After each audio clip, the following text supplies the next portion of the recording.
salaamullaahi calaykum waraxmatullaahi wabarakaatu. halkanina waa taar t v daawade ku soo dhowaada barnaamijkeennii waxweydiin ogaal ka sheegnay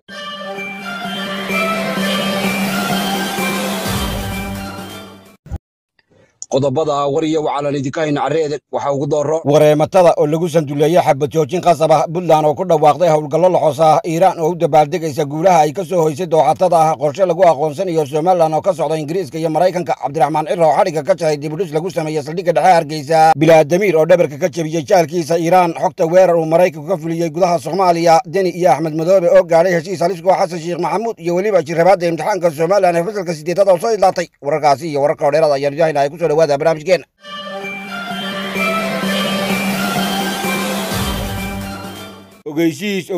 ogeysiis markaska alxaramayn ee lagu barto qur-aanka iyo culumta islaamka wuxuu qurbo joogta ku wargelinayaa in si heer sare ah loogu diyaariyey barashada qur-aanka oo ardayga loogu dhammaynayo muddo 2 sano ah qaybta barashada akhriska ama higaada oo iyana loogu dhammaynayo muddo 6 bilood ah iyada oo ay ku diyaar yihiin markiska macallimiin takhasus fiican u leh barista ardayga iyo tababarkiisa kala xidhiidh wixii faahfaahinaa nambarada shashada kaaga muuqda dagaalkii u dhexeeyey xukuumadda teheraan iyo duulka wareematada ayaa noqday dagaalkii ugu muddada dheeraa ee dhex mara ama ka dhex bawaaga labada jeerood iyadoo lagu xasuusan doono inuu ahaa mid laysu adeegsaday awoodo gantaala ah iyo weliba mid xuuraan oo aanu dhinacna guul ka soo hoynin haddaba sidee ayuu ku bilowday weerarka iyo weerar celinta dhex marta iiraan iyo dooxatada waxaa dagaalka huriyey dilal qorshaysan bartilmaameedyo toos ah weeraro ka dhana xarunta dhiro dhabatada iiraan iyo weliba baqdina iiraan ka qabtay in la dhuundhabo hogaamiyaha ruuxiga ee jamhuuriyadda kacaanka iiraan dooxatada ayaa lahayd lugta hore ee dagaalka iyadoo ay iiraan siisay halcelin qoob wadaaga iiraan waxa ay amaamuday dooyo iyo dabar celin ay ku beegsanayso goobo aan hore loo weerarin taasoo ay u adeegsatay gantaalaha muuda iyo fiidmeeraha iswada halka ay wareemataduna gunta ka soo tashay inay gebi ahaanba beegsato saldhigyo ciidan oo ku yaalla ceelka teheraan iyo welibana inay tataala goyso saraakiil sare oo ka mid ah ciidamada kacaanka iiraan iyadoo ka faa'iidaysanaysa taageerada donald trump maraykanku wuxuu isku soo qaaday dagaalka halka dhiggiisa ruushku uu shaada ka daawanayay isagoo isqarinaya si la mid ah dalalkii hore loogu soo joogay ee hortiisa lagu cunay dooxatadu waxay la kulantay weeraro aan kala go' lahayn oo aanay ka sii cafaariigsan amaba aanay ka sii diyaargaroobin amina iiraan weyday xarumo gormaqada iyo weliba nidaamkeeda teeriga iyo gaashaanka gobolka garankarta bariga dhexe waxa uu gudagalay halis dagaal oo mar iyo taag leh kaasoo gebi ahaanba gilgilay dhaqaalihii bariga dhexe bulshada ku dhaqan labada dhinac waxaa la soo deristay welwel iyo walaahow aan yarayn iyaga oo wadnaha farta kaga hayay sida arrini noqon doonto haddaba sidee ayay ku timi xabad joojinta qosolku jabka ah ee la kala dhex dhigay iiraan iyo wareematada waxaa la isaga soo dhigay ka gadaal markii ay iiraan jabsatay difaacii wareematada tiyoo bilowday weerar in lagu dhadhaaro saldhigyada maraykanka ee ku yaalla bariga dhexe taasoo ugu dambeeyey kii dhacay dalka yaree qatar maraykanka turkiga qatar iyo ruushka ayaa si kama dambaysa u qaynsaartay inay dhexdhexaadiyaan labada dhinac maadaama oo xabad joojin deg dega sanka lagaga tolay wareematada taasoo ay iiraan u aragtay guulu soo hoyatay wararka ayaa intaa ku sii biirinaya in dagaalka lagu haynayo qaab qabo waayadeed waxay xabad joojintu u dhaqan gelaysaa si la mid ah dagaalkii dalka yeman maadaama oo xilliyada qaar la isku dhici karo halka muddooyinka kalena lagu wada joogi doono nabadgelyaaan adag taagnayn maxaa laga dhaxlay haddaba dagaalkani jamhuuriyadda kacaanka iiraan waxa ay la timi qorshe cusub dagaal toos ah oo ay la gasho wareematada kaasoo horseedayey burbur halka wareemataduna ay garwaaqsatay haddii aysan haysan maraykanka dagaalku wuxuu keenayaa halis aysan ka baxsan karin dalalka carreedeg ayaa iyagana waxa u muuqatay ama istutay in dagaalada waaweyn ee maanta socda aysan ahayn qoryo iyo gantaale keliya balse ay yihiin xog xeelad cadaadis siyaasadeed iyo weliba xigmad dagaal in la wadi jirayba waxaa la dheehanayay bulshada ku dhaqan magaalada teheraan oo isugu soo bambaxay fagaaro ballaaran oo loogu dabaaldegayo limintii ay dowladda iiraan ka soo hoysay furimaha hore dagaalka isaguna madaxweyne donald trump oo ka halcelinayay weerarkii ciidamada ilaalada kacaanka islaamiga ah iiraan ay ku haylhaysay dalka qatar ayaanu haba yaraatay wax dhaawaca ama dhimasho keenin waxa uu sheegay inay iiraan ka dhiidhiday halgaadkii lagu burburiyey xarumihii sunta iyo waabayda dhiro dhabatada nukliyeerka isla jeerkaasna ay maraykanka kaga argudatay wixii habeenkii xalay haa dhacay donald trump oo dabuubtiisa sii wata ayaa geesta kalena ku jeejeesay weerarka dabar celinta ahaa ee ay iiraan bixisay isagoo ku tilmaamay mid tabar daran oo aan tiixaynaynin islamarkaana aan seedi u dhanaanayn waxa uu damuuniyey inay dooyadaasi ahayd mid uu maraykanku filanayay amaba uu sugayey wuxuu tibaaxay in dhammaan gamasyadii ay xukuumadda teheraan dhaggooda u soo maguujisay uga hortageen si wax ku hoola wuxuu tilmaamay inay iiraan soo gantay ama soo tuurtay 14 gantaal kuwaasoo 3 ka mid ah dhulka la soo ogolaysiiyey ama la soo riday wuxuu intaasi ku daray in mid ka mid ah gumciyadaasina uu meel cidlo ah haleelay oo aanay iskuba hawlin qabashadiisa. Donald Trump ayaa weerarkaasi uga mahad celiyey ciidamada kacaanka islaamiga ee Iiraan maadaama oo uu yidhi ay hore inoogu soo wargeliyeen tallaabada reer Washington ka dhanka ah ay qaadeen isla jeerkaadna ay xilli horeba noo sii sheegeen midaasi taasoo hanta gadowgada soo saartay in aanay nafa badan caleentoodu caddaanin oo aanay u kicin sida tan iyo xaggii loo badnaa. barbarka kale duqa dhuranka badan ee Donald Trump ayaa maamulka Teheraan ugu baaqay inay qaataan nabad aan wax guntiina ku xidhnayn isla markaana ay soo yoxoobsadaan gogol nabadeed oo ay dhinacyada kala tagan isugu yimaadaan. wuxuu sheegay in sidoo kale duulka dooxatada uu Maraykanku ku sadoleey doono ama ku cadaadin doono inay dhabbada nabadda raacaan isla jeerkaasna ay haatan joojiyaan wax kasta oo ay Iiraan gadaro u aragto. shaqo abuurka casriyeynta adeegyada maaliyadda iyo ku baraarugsanaanta muhiimadda ay leedahay ku dhaqanka iyo dhowrista shuruucda maaliyadeed ee dalka iyo kuwa caalamiga ahba. shaqo badan ayaa inoo taalla, iskaashi iyo mas'uuliyad wadaag badan ayaynu u baahannahay. hay'adaha maaliyadda, bangiyada gaarka loo leeyahay, shirkadaha isgaarsiinta, ururada bulshada iyo saaxiibada caalamiga ee Somaliland waxaan ku boorinayaa inay ka qayb qaataan dadaalada muhiimka ah ee arrintan la xidhiidha ee uu wado banka dhexe ee Somaliland. shirkan waxaan ka filaynaa inuu horseedo dib u habayn qoto dheer, isafgarad waara iyo iskaashi istaraatiijiyadeed oo ku soo kordha nidaamka maaliyadda Jamhuuriyadda Somaliland. waxaana ugu muhiimsan inay curisaan qorshe istaraatiijiyadeed qaran,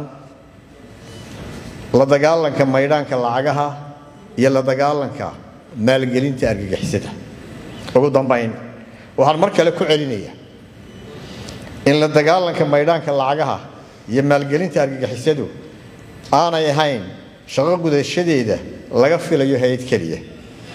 balse ay tahay shaqo qaranka oo dhan u taalla, mudnaan gaarana u leh. sidaa awgeed waxaa waajiba in dhammaan daneeyayaasha ay khusayso ay muujiyaan in ka go'naanshiyaha hirgelinta waxa ay dan u tahay ilaalinta qarannimada, ilaalinta dadkeenna, iyo inaynu Somaliland u furno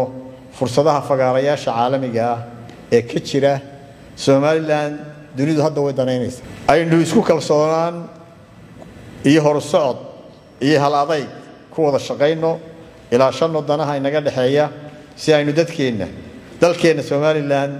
ugu abuurno nidaam maaliyadeed oo si siman uga wada faa'iideysan karaan dhammaan shacbiga Somaliland iyo xukuumaddiisuba, kalsoonina lagu qabi karo